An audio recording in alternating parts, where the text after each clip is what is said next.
স্টেশনে পৌঁছাতে দেরি হয়ে যাওয়ায় ট্রেনখানা ধরতে পারলাম না। টিকিট কেটে প্ল্যাটফর্মে ঢুকতে যাব এমন সময় ট্রেন ছেড়ে দিল। মেজাজ গেল বিগড়ে। সুজয়ের কথা ভেবে মনটা আরও খারাপ হয়ে গেল। আহারে, বেচারি অত দূর থেকে স্টেশনে এসে আমার জন্য অপেক্ষা করে আবার ফিরে যাবে। 12টার পর ট্রেন আবার দুটো ট্রেনে সন্ধ্যা 6টা নাগাদ নন্দনপুর পৌঁছে যাব। গাঁয়ে পৌঁছাতে অন্ধকার হয়ে গেলেও হরিমোহন সান্যালের মতো নামকরা লোকের বাড়ি খুঁজে পেতে কোনো ঝামেলা হবে না। যাই হোক, স্টেশনে সময় কাটিয়ে বেলা 2টোর ট্রেনে রওনা হয়ে পড়ল।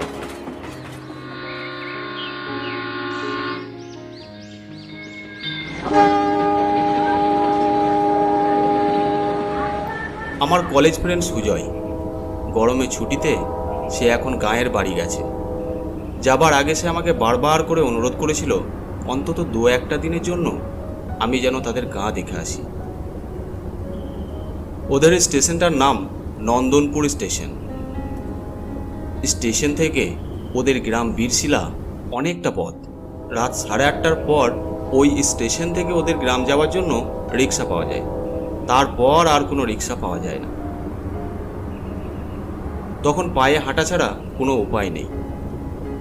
তাই সুজয় বারবার করে সন্ধ্যের আগেই পৌঁছতে বলেছিল। হঠাৎ একটা ঝাঁকুনি দিয়ে ট্রেনটা দাঁড়িয়ে পড়ল। তখন প্রায় অর্ধেক পথ এসে পড়েছি। কি হলো ভাই, হঠাৎ ট্রেনটা দাঁড়িয়ে পড়লে কেন? কি করে যাবে, আধ ঘন্টা আগে সামনের স্টেশনে একটা মালগাড়ি লাইনচ্যুত হয়েছে। সেই মালগাড়িকে না সরানো পর্যন্ত আমাদের এই গাড়ি আর পেরোবে না। উফ, আজ যে কার মুখ দেখে উঠেছিলাম কি জানি। সুদীর্ঘ 4.5 ঘন্টা পর গাড়ি ছাড়ল। উফ, ট্রেন থেকে নেমে সারা রাত আমাকে নন্দনপুর স্টেশনেই কাটাতে হবে, তাছাড়া আর কোনো উপায় দেখছি না।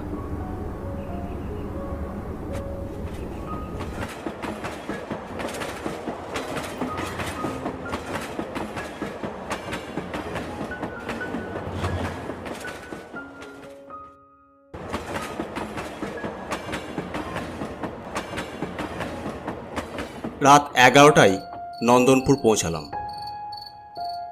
আরও 3 জন নামলো। চারিদিকে ঘুটঘুট অন্ধকার। অত বড় লম্বা প্ল্যাটফর্মে মাত্র 2টো কেরোসিনের আলো লম্বা পোস্টের মাথায় জ্বলছে মিটমিট করে।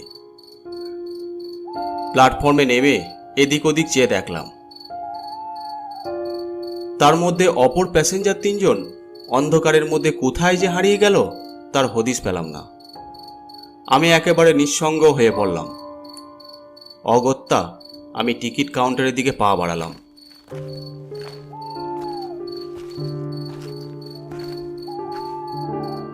জানলা দিয়ে দেখলাম স্টেশন মাস্টার চোখ বুজে চেয়ারে বসে আছেন। স্যার শুনছেন? কি চাই?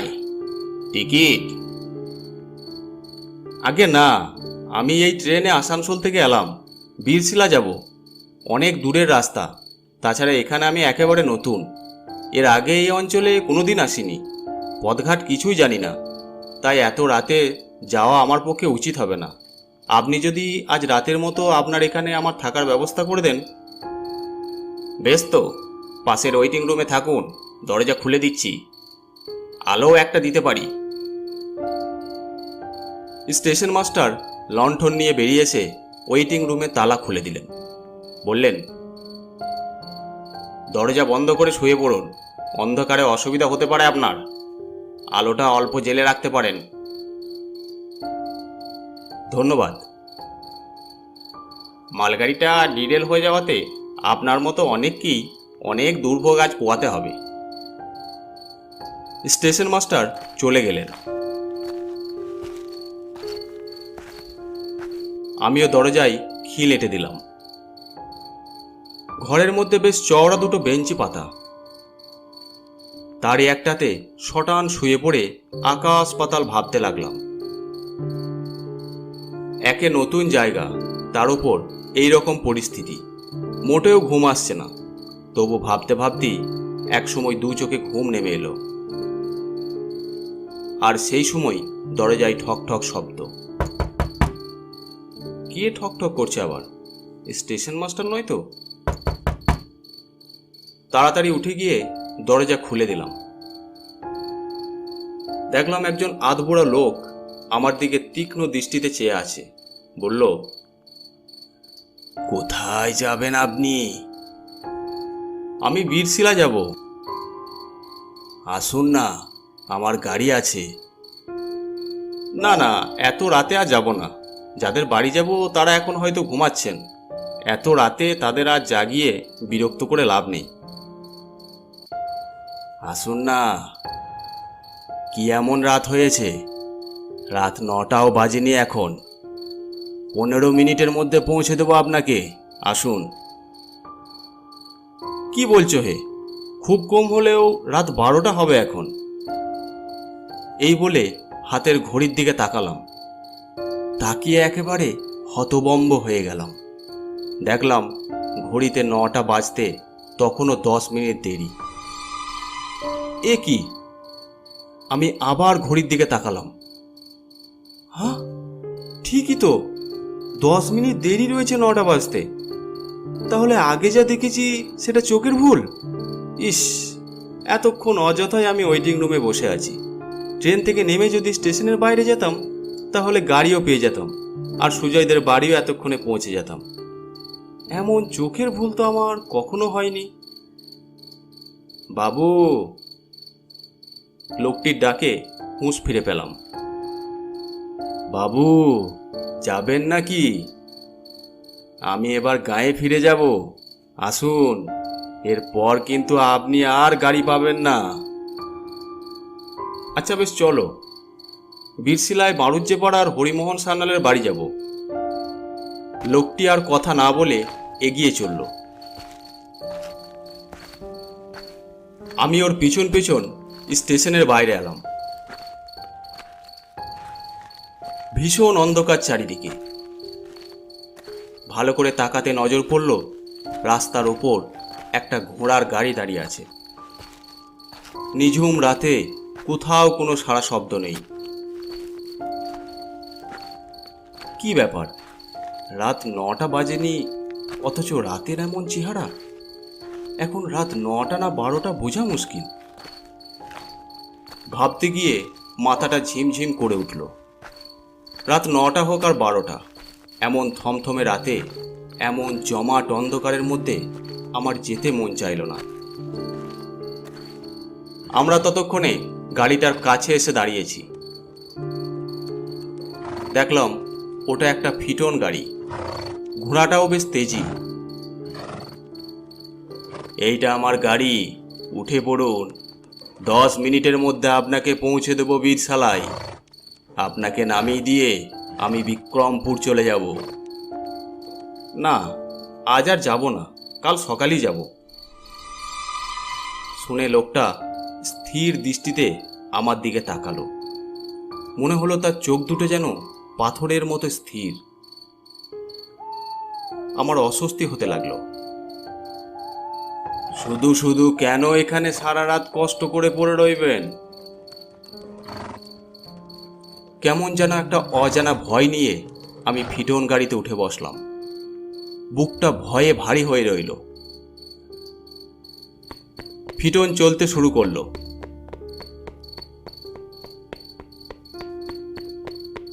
কিন্তু কি আশ্চর্য, গাড়ির চাকার আওয়াজ বা ঘোড়ার খুঁড়ের শব্দ কিছুই আমার কানে আসছে না। এ কি কাণ্ড! কোনো আওয়াজ পাচ্ছি না কেন? আমি কি বধির হয়ে গেছি? না, তা কেন হব? চালকের সঙ্গে এতক্ষণ যে কথা হচ্ছিল সেসব কথা তো বেশ শুনতে পাচ্ছিলাম। তবে আমার মনে ভয় আরও বাড়ল। এরপর যে কাণ্ড ঘটল তা আরও অস্বাভাবিক। ফিটন এত জোরে ছুটতে লাগলো যে তা ভাবা যায় না।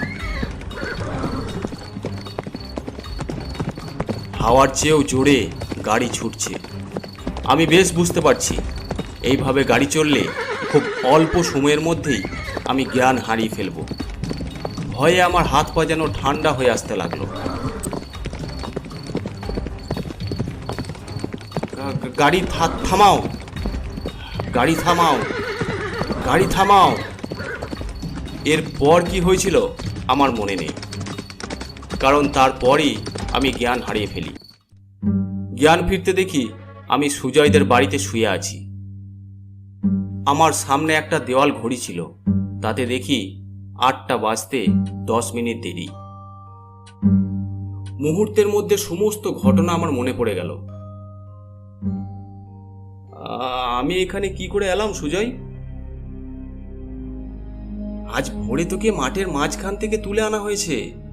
একজন চাষি তোকে পড়ে থাকতে দেখে বীরশিলায় খবর দেয়, অনেকে দেখতে যায়, তাদের সঙ্গে আমিও ছিলাম। তারপর তোকে বাড়ি নিয়ে আসি। কি হয়েছিল বলতো? আমি সমস্ত ঘটনাটা তাদেরকে খুলে বললাম। আমার মনে হচ্ছে এ সেই বিক্রমপুরের জমিদারের ব্যাপার। কাল কত তারিখ ছিল? 23শে জ্যৈষ্ঠ। হ্যাঁ, সেই তারিখ।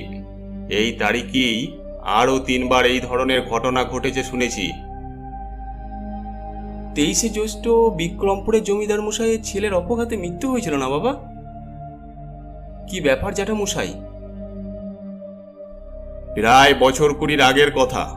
আমাদের গ্রামের 3 মাইল দক্ষিণে বিক্রমপুর গ্রাম আছে।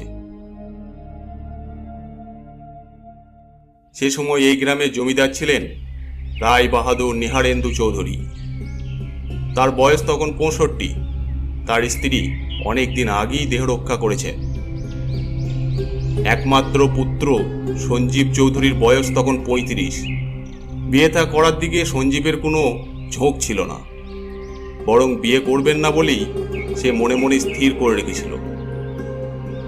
একদিন তার বাবা নিহারেন্দু বাবু তাকে বুঝালেন,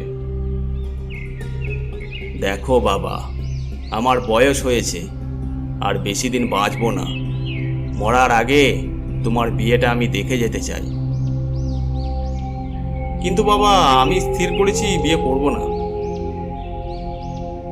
দেখো বাবা, তুমি বিয়ে না করলে আমাদের সংসারটা নষ্ট হয়ে যাবে। তোমার মৃত্যুর পর এই সংসারে আর কেউ থাকবে না। যাই হোক, বাবার বারবার অনুরোধে শেষ পর্যন্ত সঞ্জীব বিয়ে করতে রাজি হয়ে গেল। বিয়ে ঠিক হয় কাঞ্চনগড় গ্রামের জমিদার কন্যার সঙ্গে। সঞ্জীবের বিয়ে হয়েছিল 22শে জ্যৈষ্ঠ। 23 তারিখে বউকে নিয়ে সে কাঞ্চনগড় থেকে বিকালের ট্রেনে রওনা হয়। কিন্তু অন্য কোথাও ট্রেন অ্যাক্সিডেন্টের জন্য যেখানে তাদের ট্রেন আসার কথা সন্ধ্যা 6টায়, সেখানে ট্রেন থামলো রাত 11টায়। স্টেশনে আলো বাজনা আর তাদের ভিটন গাড়িটা সুসজ্জিত অবস্থায় তাদের জন্য অপেক্ষা করছিল। যাই হোক, বর বউ ভিটনে উঠে যাত্রা শুরু করলো। রাত নিশুতি হলেও বাজনা বাজিয়ে আলো সাজিয়ে ভিটন ধীরে ধীরে এগুতে লাগলো।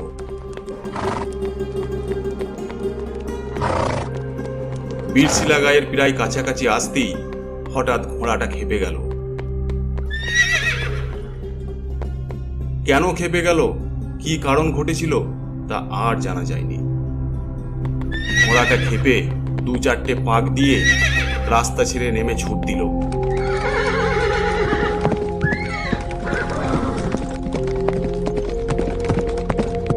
অনেকের ধারণা হয়তো ঘোড়ার পায়ে বিষাক্ত প্রাণী দংশন করেছিল, যার জন্য এই দুর্ঘটনা।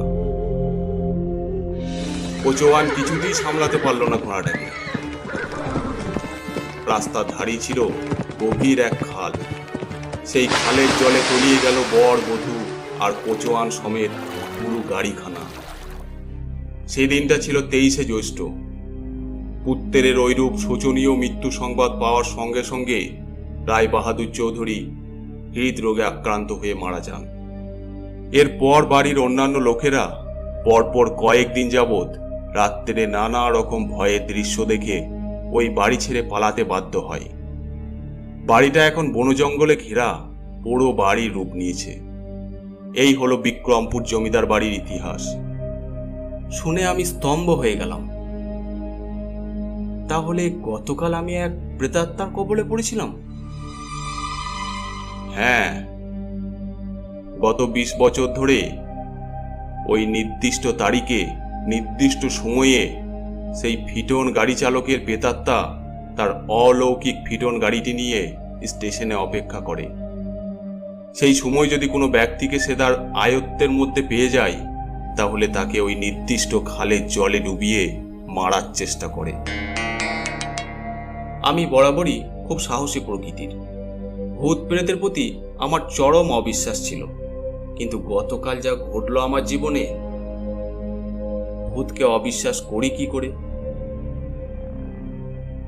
আচ্ছা জ্যাঠামশাই, বিক্রমপুরে সেই জমিদার বাড়ি এখনো আছে? আছে বই কি, বিশাল মজবুত বাড়ি, কোথাও ভেঙে চুরে যায়নি। তবে কাঠের দরজা জানলাগুলো কিছু কিছু ক্ষতি হয়েছে। অত বড় বাড়ি দেখলে মায়া হয়, কেমন মরার মতো পড়ে আছে। আচ্ছা, এখনো কি ও বাড়িতে ভূতের কোনো উপদ্রব আছে? শুনেছেন কিছু জ্যাঠামশাই? হ্যাঁ, সেই রকমই তো শোনা যায়। লোকেরা ভুতুড়ে বাড়ি বলে ওটাকে। রাত বেশি হলে ও বাড়ির ধারে কাছে কেউ যায় না। কেউ কেউ নাকি গভীর নিশুতি রাতে ওই বাড়ির ছাদে দুজন মূর্তিকেও ঘুরে বেড়াতে দেখেছে। একটা মূর্তি নাকি পুরুষের আর একটা নারীর। সব শুনলাম মনোযোগ দিয়ে, আর তখনই মনস্থির করে ফেললাম আগামীকাল রাতেই ওই বাড়িতে যেতে হবে, দেখতে হবে ভৌতিক ক্রিয়াকলাপ। পরদিন সুজয়কে আমার মনের কথা জানালাম। আরে, তুই পাগল নাকি? না, ওখানে তো যাওয়া হবে না। জানি তোর খুব সাহস, কিন্তু ওখানে তোর একদম যাওয়া হবে না। আজ রাতেই যেতে চাই, কাল সকালে ফিরব। তোর মা বাবাকে আসল কথা না জানিয়ে অন্য কিছু একটা বলে ম্যানেজ করবি। কি বললে ভালো হয় সেটা তুই ভেবে দেখ। খাওয়া দাওয়া সেরে নিয়ে বেরিয়ে পড়লাম। সঙ্গে একটা টর্চ নিলাম। সোজা পথ। বিক্রমপুর 8:30টার মধ্যে পৌঁছে গেলাম। সুজয়ের কাছে পথ নির্দেশ আগেই পেয়েছিলাম, তাই বাড়িটা খুঁজে পেতে আমার কোনো রকম অসুবিধা হলো না। এই তাহলে বিক্রমপুরের জমিদার বাড়ি। টর্চের আলোয় ভালো করে বাড়িটা দেখলাম দূর থেকে। চারিদিকে ঝোপঝাড়, গাছপাল্লায় ভর্তি। জ্যাঠামশাই যেমনটি বলেছিলেন ঠিক সেই রকমই লাগছে। এগিয়ে চললাম মেন গেটটার দিকে।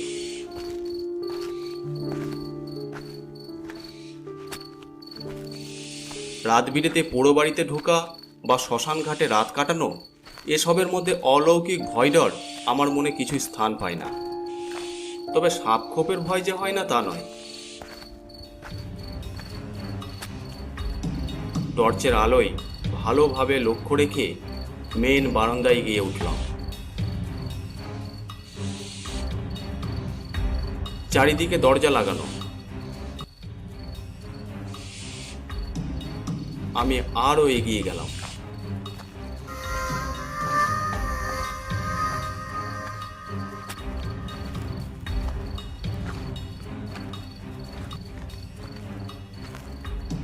সামনে দেখি বারান্দার শেষে বিরাট দরজাওয়ালা আর একখানা ঘর। এই ঘরের দরজা খোলা। ভিতরে ঢুকলাম। আরে, এই ঘরটা তো বেশ পরিষ্কার পরিচ্ছন্ন। দরজার কাছে একটা চেয়ারে বসে পড়লাম। ঘরে আর কিছুই নেই। এদিক ওদিক আর ঘুরতে ইচ্ছে হলো না। ঘড়িতে দেখলাম রাত 9টা বাজে। বসে থাকতে থাকতে কখন যে ঘুমিয়ে পড়েছিলাম বুঝতে পারিনি। একসময় আমার চোখের পাতা দুটো নিজে থেকেই খুলে গেল। ঘড়িতে দেখি রাত 12টা। হ্যাঁ, 12টা বেজে গেল? এতক্ষণ ঘুমিয়েছিলাম? তারপরই ঘরের ভিতরের দিকে দৃষ্টি পড়তেই দুরন্ত ভয়ে আমার সারা শরীর যেন হিম হয়ে গেল। আমি লাফিয়ে উঠে দাঁড়ালাম।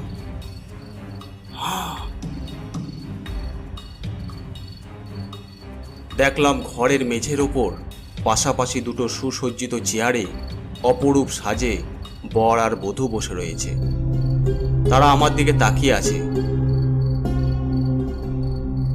গলার ফুলের মালা দুটো পর্যন্ত একেবারে তাজা। আমার দিকে এক দৃষ্টিতে তাকিয়ে আছে, কিন্তু তাদের শরীর পাথরের মতো নিথর। আমার দিকে এক দৃষ্টিতে তাকিয়ে আছে। সে দৃষ্টি কি তীক্ষ্ণ!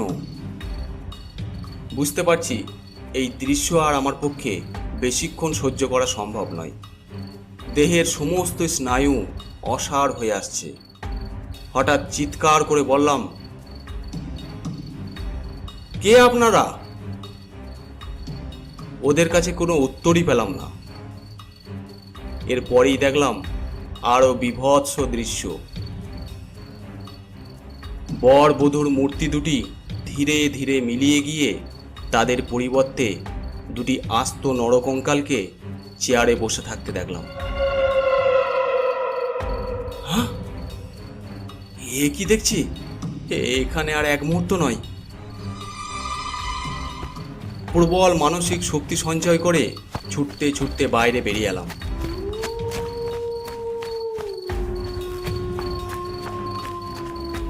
তারপর রুদ্ধশ্বাসে ছুটতে ছুটতে বীরশিলা এসে পৌঁছালাম।